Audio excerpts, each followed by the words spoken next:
There's an airplane passing us right now. Hold on, I have to pause. How cool is that? Bro, this is ridiculous. It's literally like a roller coaster on the road. I just wanted to make this video to let you guys know that the Model 3 will be a better built car than the Model S.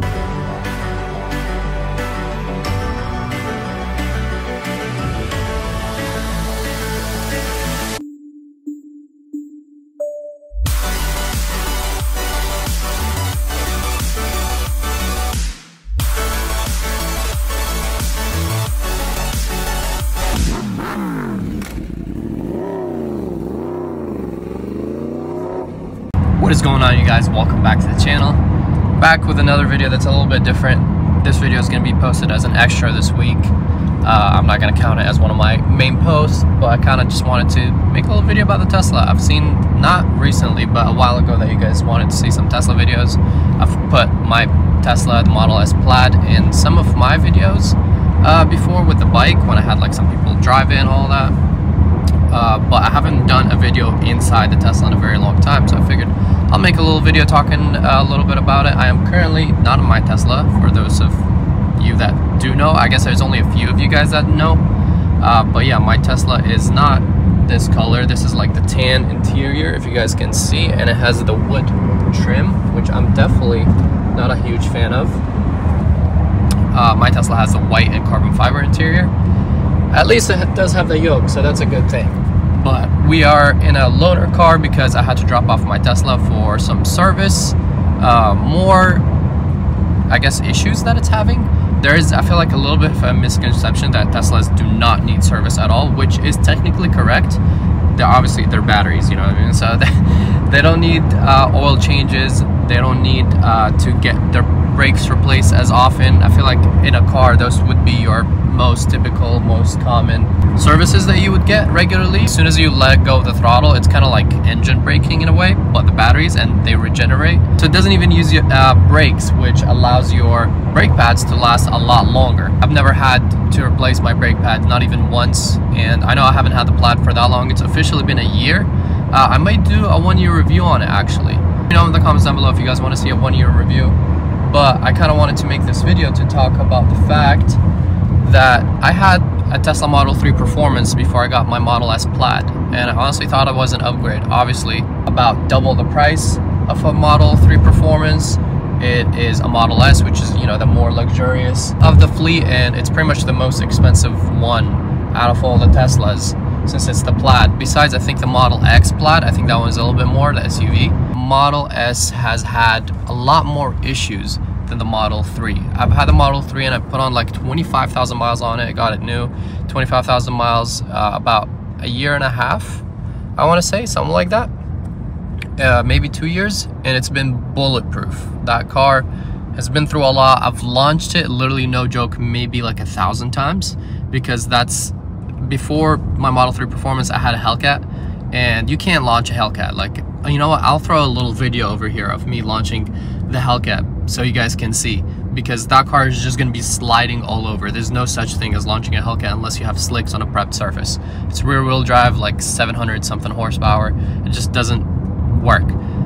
So when I got the Model 3 Performance, all-wheel drive, electric, is the first time I experienced anything electric like that, that is fast. 0-60 in like 3 seconds. So I launched that thing with friends and myself literally about 1,000 times, and the car has been perfectly fine. Unfortunately, it has not been the same case for my Model S. That's why it's at the shop and I'm picking it up, and I think this is the 3rd time I've had to do this.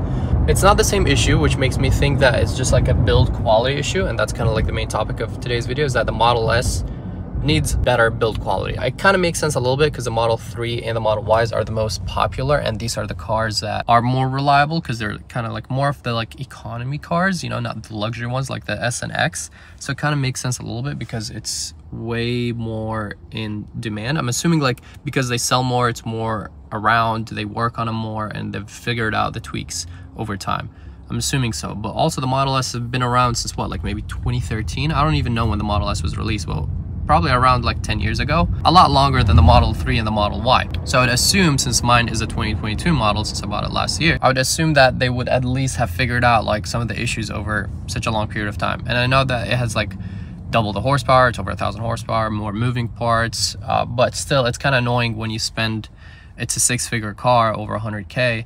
Well, at least it used to be when I bought it. Now they dropped. The ones that bought it for over 100K lost a lot of money. Like myself, I lost about $30,000 because Elon decided to drop the prices. But anyways, that's a different topic. It's sad that to see like the fit and finish is really, I mean, the fit and finish of Teslas have never been great. A lot of people talk about it. But it still bothers me that like, hey, like I'm buying your like best car and this thing keeps having like issues. Like I can live with like minor body gaps and stuff like that. At the end of the day, in my opinion, it's like a daily, but I do get bothered when I have to take it to the shop and there's always some sort of like notification that comes up on my screen. I'm like, hey, this needs like some sort of service, like go to your department so they can inspect it and fix it. First time, literally the same day I picked it up. By the way, the car was new from Tesla. I think it wasn't like 0 miles new though. It had, I think, like 100 miles or something like that. I'm the first owner. Literally right as I drove it off the lot, it wasn't allowing me to use autopilot, which is, you know, like a main feature of these cars, that you can just like double click this button or whatever option you have it set at and the car will just drive for you. And it didn't have the autopilot because it was saying something is up with my suspension. I had to literally go back and drop it off like within that first week, and so they can fix it, because it needed my air suspension needed calibration or something like that. So everything was under warranty. Everything so far has been under warranty, so like that's great, but still annoying that I have to keep coming back here over and over again to fix issues that I feel like the car should be having in the first place. Okay, we just made it to the Tesla service department so I can pick up my car. This is the demo car, or the loaner car that I drove. At least it was a new Model S, and it does have the upgraded wheels. Now let's go pick up my car. Figured I'd film this part too, picking it up. So pretty much it's easy with Tesla. I went inside because there was a missing part that I needed to grab. So, that's really cool. But there she is. Hopefully all fixed now. Still extremely filthy though. Made to wash really bad. But I was gonna say the process is very like, you just do your own thing. You don't even have to talk to anyone. But there was a missing part that the car still needed. So that's why I went in there to talk to them, because I just wanted to confirm that I have to come back and get that part replaced since they have ordered it. I'll probably still have to take a loaner because I doubt it's going to be like a 1 hour thing where I just wait for it. So, which is another annoying thing. I pretty much just pick up my car and then I'm gonna give them the key to the loaner after I take the stuff that I put in it, and then we're good to go. We are good to go. Back in the car. Cool feature in the update that we did, I can hold this button, which is customizable, and then I have it set for the suspension to lift so I don't scrape, since my car is a little lowered. Then it should set back to normal. Let's check all the settings, make sure everything is good. Suspension, yeah, set to low, and we're back in my car. Yay. It's only been like, I tripped out. I was like, where's my phone at? I thought I left my phone in the other car, but I'm filming with it.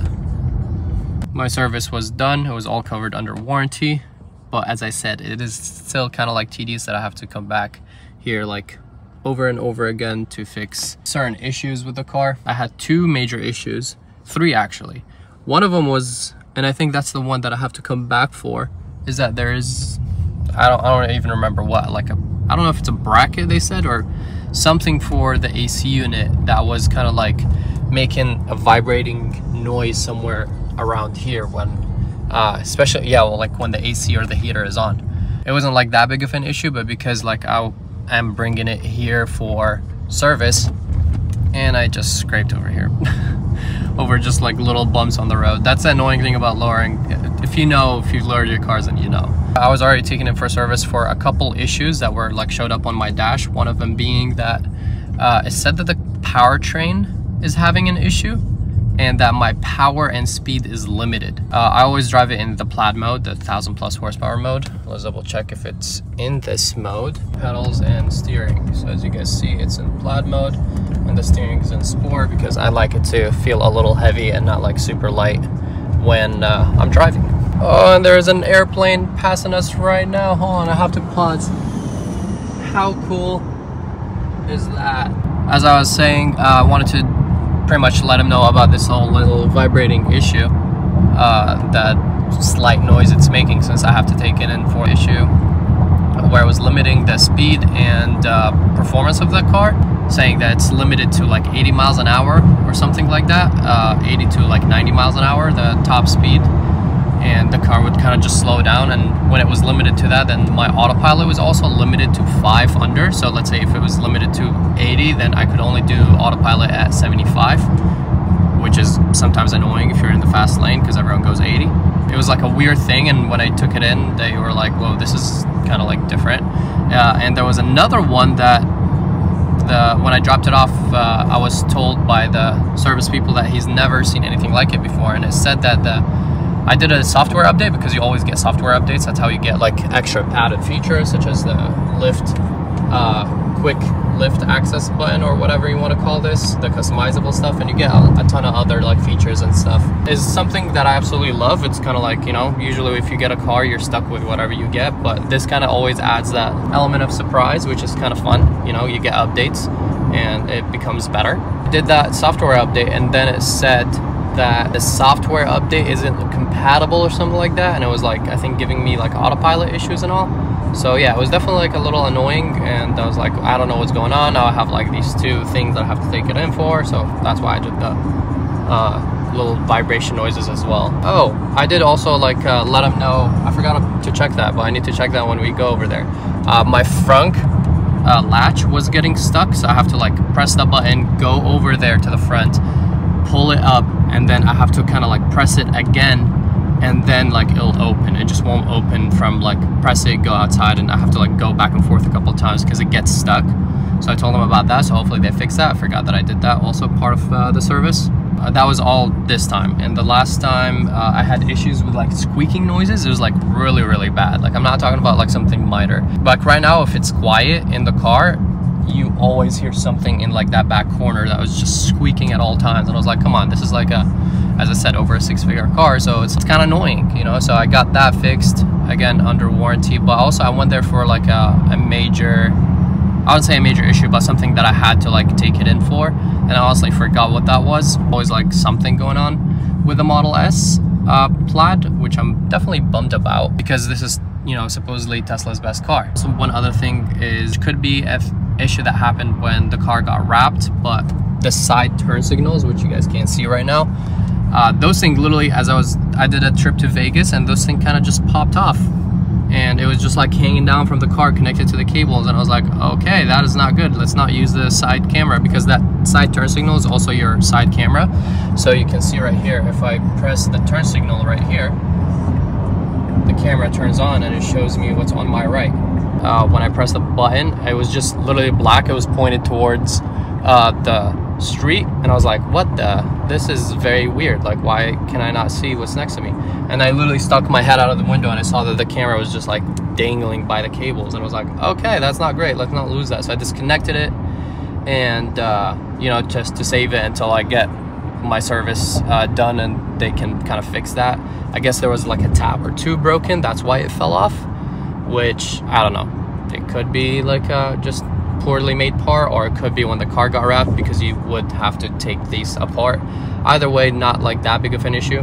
It was annoying because when I detached it, there was no camera there, which if you want to use autopilot, which let's use right now, double press that, and there you go, autopilot. And I wanted to use autopilot since I'm doing like a little road trip, and it just wouldn't work at all because I have a missing camera. So that was pretty frustrating. Oh, I almost dropped my phone. This will never get old. How fast this car is absolutely insane.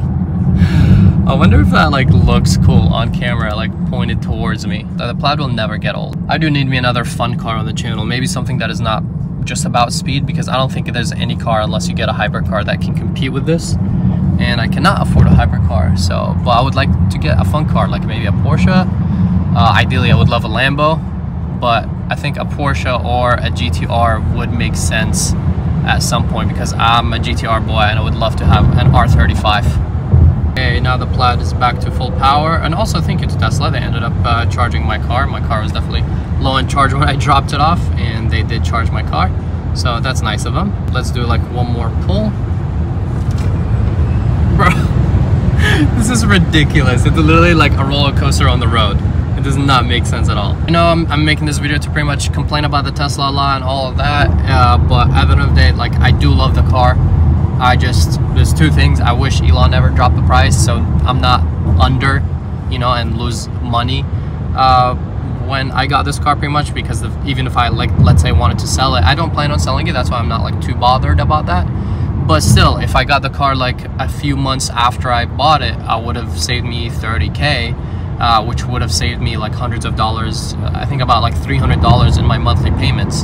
So, you know, at the end of the day, it is somewhat annoying. So I'm bummed that like they dropped the price, and I'm also bummed that, like, you know, as much as I love the car and it's spacious and it's really fast and just like the perfect low-key fast cool daily, and also the most important thing is that like it's so easy to use, it like spoils you. That's why I love Teslas after I got the Model 3, because it's just so convenient. There's nothing that is more convenient than it, and conveniency is important for me. Definitely, I'm excited to get the car back, and I am a little disappointed, obviously, because it keeps having issues here and there, but at the end of the day, I still love the car, believe it or not. Like, and yeah, it's a great car, especially right now for the people that are getting it for, you know, around that like 100K mark instead of like what I got it for, which was around like 140. I just wanted to make this video to let you guys know that the Model 3 will be a better built car than the Model S. I will let you know that. I've definitely had a ton more issues, as I said, with the Model S, but in my opinion, I still would take it over a Model 3 because it's just a cooler car. That's all it is. But yeah, I hope you guys enjoyed this video. If you did, please drop a like and subscribe, and let me know if you guys want to see more Tesla videos. I know this was like kind of a boring talking video, but it's kind of like a vlog in a way. That's why I said it's going to be just a bonus extra video. But at the same time, I kind of want to make car videos every once in a while, and I did tell you guys that when we hit 1 million subs, that I would consider getting a cool car, like past 1 million subs, not 4 million subs. I don't know, an R35 1,000 horsepower build would be really cool. I'll have 2,000 horsepower cars, the Plaid and an R35. You can't be mad about that, correct? So I don't know, we'll see. But yeah, drop a like, please, and let me know if you guys want to see more Plaid videos. I obviously want to do some like pulls with some of my, you know, bikes, but obviously I have to have someone that I can trust driving my Plaid, because it's not a cheap car, as I said. Let me know if you want to see HR versus Plaid. That would be one car, and my fastest bike. That would be very interesting. But yeah, hope you guys enjoyed this video. If you did, please drop a like, subscribe, and I'll catch you guys in the next one. Peace out, ride safe.